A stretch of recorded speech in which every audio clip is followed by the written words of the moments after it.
Well, hey everybody, it's Tuesday, April 25th. It's Ken Braverman podcast. So we're going to talk some hockey. We're going to talk some hockey because hockey playoffs are, I would argue, the most interesting sporting event going on right now. And NBA playoffs, I shouldn't discount it. I haven't opened up the NBA algorithm to take a look, but I'm more of a hockey guy. So we'll talk what we know. And not only are we going to talk what we know, but we're going to talk about artificial intelligence and how to make things better. Because one thing uh, that I've realized just, I mean, over the past few months, the growth in this whole Chat GPT thing, the LLMs or the large language models, like these things are so incredible that you can become an expert by proxy by just asking the right questions in these things.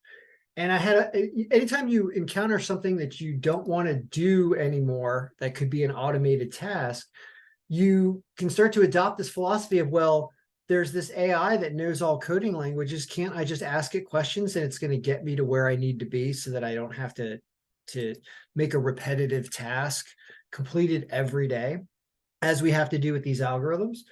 Absolutely, you can. And it's teaching me as I go through this to go download Python, which I already have, but really to learn Python, because Python is going to help you connect anything to the web. And as you go through the code that's on, for example, the NHL injury report, which is the sheet I was working with here, you grab the code, you give Chat GPT the code from it, and you ask it a simple, dumb human question like, I don't know how to get the Excel file, the CSV file from this. What do I do? And they're like, well, you cannot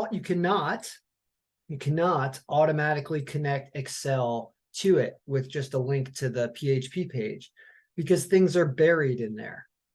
And so what you have to do is you have to actually write some Python code to extract the right stuff. I haven't done it yet because it does obviously seem complicated, but I wanted to bring it up to show you that that's the kind of addition that I'm going to make in all the algorithm files, so that the act of updating the majority of the file can be done so fast with just the click of a button or the run of a program, that we don't have to do all these redundant tasks and monotonous tasks like this, which is grabbing the injury report, Excel, which actually comes out as a CSV. And you won't see it opening up on the screen, but I'm copying it. I'm copying the data from it anyway. And then I'm pasting it right here in the actual NHL Algorithms injury report, because this actually slightly affects scores. We'll see the scores might change slightly. They do. And it has to do with injured players just got pulled out of there, and adjusted powers just changed slightly there. So that process, well, it didn't seem that bad, right? We just went to this page and we pressed download. When you do that 7, 8 times for a certain algorithm, like the MLB algorithm, for example, it's annoying, right? So that's the growth that I'm going to go on as I want to expand in different languages that I know. And it's clear that Python is a necessity if you want to do whatever you want to do with anyone's information. And it connects to everything, and it's a standalone. So that's kind of where I'm going to be spending my time learning how to connect these, so that I can give you algorithms that I don't have to spend any time preparing hardly, right? Like now it's done. Like now we can talk hockey, but that's because I did the rest of it beforehand. I grabbed the odds automatically, not automatically, manually, because we haven't written any Python code to do that yet. But anyway, let's talk this. And let's also talk about the bracket, which I have saved from the original time that we predicted it, I think with my son right before the playoffs were starting. So first of all, tonight's games. It says Carolina will, wow, it gives them the score edge, but it doesn't give them the power edge. Interesting. How about that? But it does have this really good rating for Ranta. We're not including any playoff stats in here, unfortunately. This is all related to regular season. So there's that. We don't know who the hot goaltenders are unless you've been watching. So another area where we can make this file better. And there's a lot of things you're going to be able to do with AI and Python, getting information, getting sentiment information about people, things on Twitter. There's all kinds of things you can start to add to this when you open up your mind about how you can connect data and consolidate it and display it in a coherent format like we're seeing here.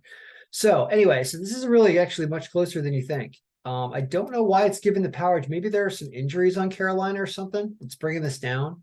Because even though the score says yes, the power says no. So it's a very close game there, which means that, the Islanders at a plus 135 is actually kind of a reasonable pick for a hockey game. Here, extra close, but not as close here. This game's in Dallas. Gustafsson, apparently a little worse than Ranta, but better than everybody else in terms of goalie percentage. So it has a low scoring game, has Dallas barely 2-2 tie, winning in extra time, obviously. Wants Edmonton to win, even though they're down in the series. But notice the poor goaltending down here. So this is important because as a hockey player, I can tell you that a goalie is the most important player on the team. There's always a saying that the goalie has to be the best skater on the team, which sounds really counterintuitive because you're like, isn't McDavid a better skater than Stuart Skinner? But your goalie's got to know how to stand and move. And there's good goaltending wins championships. Bad goaltending does not win championships. So just the color coding of the goalie ratings makes you kind of understand why you're getting a little upset out of LA sometimes, probably outscoring them in low scoring games, right? That's probably what's happening. So what it's saying is that LA's defense is better, and this is the age-old problem with some Canadian teams, is that they don't have great goaltending and don't have great defense, and they don't make it far in the playoffs. And so it does favor Edmonton 4-2, but the caveat is that you're going to see bad, poor goaltending, making this a bit more unpredictable, right? Which is why picks-wise, you could almost go with all three underdogs today. Road teams have been winning like crazy. I think the road teams have won something like 11 out of the last 12 games or something. Colorado almost won last night in overtime. So anyway, that's the look for today. But let's look at the bracket, because what has been going on? I'll go off the top of my head because I think I know all the series, but I might double check on the phone. So the Avalanche and Kraken are now tied 2-2, and this is going back to Colorado. So the Avalanche could win in 7. This is still live. The Stars cannot win in 5. I believe this series is 2-2. Let's ask Bing. Let's ask somebody. What is the Wild versus Stars NHL series currently at? Google. The Wild will play the Stars today at 8 p.m. But that didn't answer my question. Wild Stars season series playoffs. Oh God, no, that ain't gonna work. The Wild lost 3-2 last Sunday against the Stars. Series is tied 2-2, although it's here in the low print. So Stars cannot win in 5, but the Stars might win. Jets are definitely not winning in 6. Winnipeg Jets, Vegas Golden Knights series. Yesterday, the Winnipeg Jets played the Golden Knights. Vegas is up 3-1. It was 4-2 Golden Knights. So this one might be wrong. And also the Oilers cannot win in 5 because they're down also. Oilers Kings series. The Oilers will be playing the Kings tied 2-2 actually at 9:30 p.m. Tied 2-2. So this is something to watch there. Over on the other side, Bruins are up like 3-1, right? Boston Bruins series. The Bruins will be playing the Panthers tomorrow at 7 p.m. at the TD Garden. Yeah, I know. They're up like 2 or 3-1. Maple Leafs, yeah, they're up 3-1 probably because it's been 4 games, right? Leafs came back and had amazing 3-goal comeback in the 3rd period or something. Toronto Maple Leafs Lightning series. So I think they're up 3-1. The Maple Leafs won 5-4 yesterday. Toronto is now up 3-1. This is one I would not have thought would be happening, but don't ever count the Lightning out, right? The Hurricanes are up 3-1. Hurricanes Islanders series. The Hurricanes will play the Islanders. Yeah, Carolina's up 3-1, so this probably doesn't go 7. Ranta playing good in net, right? And then the Devils came back. Devils Rangers series. That's 2-2, right? The Devils won 3-1 yesterday against So this is one where the Rangers really started off super strong, and then all of a sudden Devils came back on the road, win 2 games. So this is looking interesting down here. But that's basically the setup for NHL. I just wanted to update everybody on at least one sport. And as I evolve more to understanding the Python connections to RotoWire, if it is legal, because there's also rules about scraping. So I don't know if they allow scraping of this, although I pay them. So maybe I'm allowed to get it. I have no idea. It's going to be a lot to learn. But once you get this automated, then all of a sudden, this is the computers and the AI and everything. It all should be working for us. We just need to know how to talk to it. So talking to it involves it coding itself, essentially doing what you want it to do without you having to learn all the specifics of all the notation of the code that you might have to write, because it's going to do it for you here. All right. It's going to actually show you, like, what you need to do after you set up your Python file. And it's going to import a JSON or whatever. I don't know what these terms are, but simply asking it and learning more about it will get you there without a lot of huge roadblocks. There's no spiky fences with barbed wire that are in the way of your learning process now.